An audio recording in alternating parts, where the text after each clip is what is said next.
Yes. Yes and no, I guess you would say. We know this is going to be a big game for us and for Auburn as well, so we're just looking to play our best football on Saturday. You know, we don't want to get caught up in the hype. We know that it is a big game. It's the biggest rivalry in college football, but at the same time, you know, we don't want to psych ourselves out and, you know, overhype the situation. So we just want to do what we have to do in order to play our best football on Saturday. Damien, you and Jared are pretty close. How often do you guys still talk? Have you guys talked about being able to face each other for the first time? Yeah, we actually haven't talked about this game. We've talked pretty regularly. We kept up with each other in high school, and in college we still kind of kept up with each other. And whenever I found out that he was transferring from Baylor, you know, I talked to him about it, and he told me that he was thinking about going to Auburn. So I just prayed everything I could pray to that he wouldn't go to Auburn. But he ended up going there. You know, I was happy for him in his decision. So, you know, it'll be good seeing him, watching him play for the first time in college, and you know, it'll be good seeing him after the game. How good was that youth football team, by the way? We were the best. We went undefeated and won the Super Bowl. We only gave up 6 points that whole year too, so keep that in mind. No, I barely even played offense. I didn't even start playing until like halfway through the season because I hated football back then. I hated wearing helmets. I hated my helmet was too tight.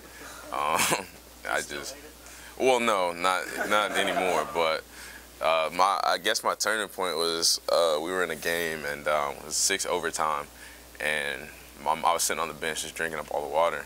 My mom came down from the stands and she just started yelling at me. She's like, "You're not gonna waste my time, waste your time, waste everybody else's time. So either you're gonna play or we're gonna go home." So I was scared of what would happen when I got home. So I went in, and that was when I scored my first career touchdown. It was actually the game winner. So I guess that was kind of a good start. 7. So who was the better ball player, you or Jared, at that time in your life? I think that since I didn't play for half a year, I think I have to give him a little bit of credit. But I think at the end, I kind of surpassed him because, like I said, I had the game-winning touchdown in that game.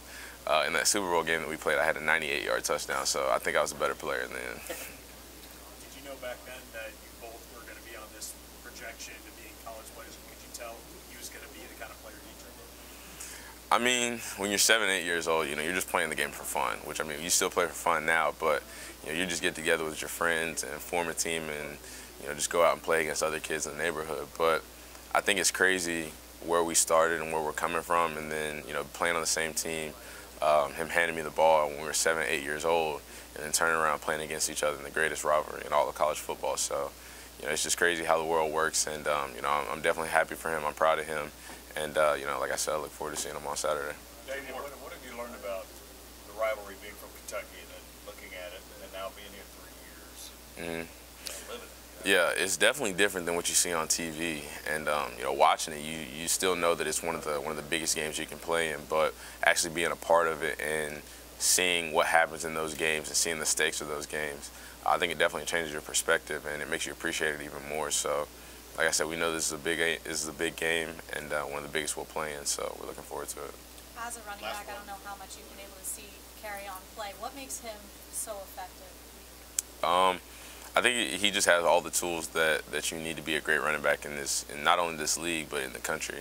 And you know, he runs with power, he runs with speed, he makes people miss, and he's a good receiver out of the backfield. So I think that he has all the tools that you need in order to be a great back. And you know, I've watched a lot of tape on him, just appreciating how he is as a running back. So you like to see guys like that, and you know, it'll be good to play against him.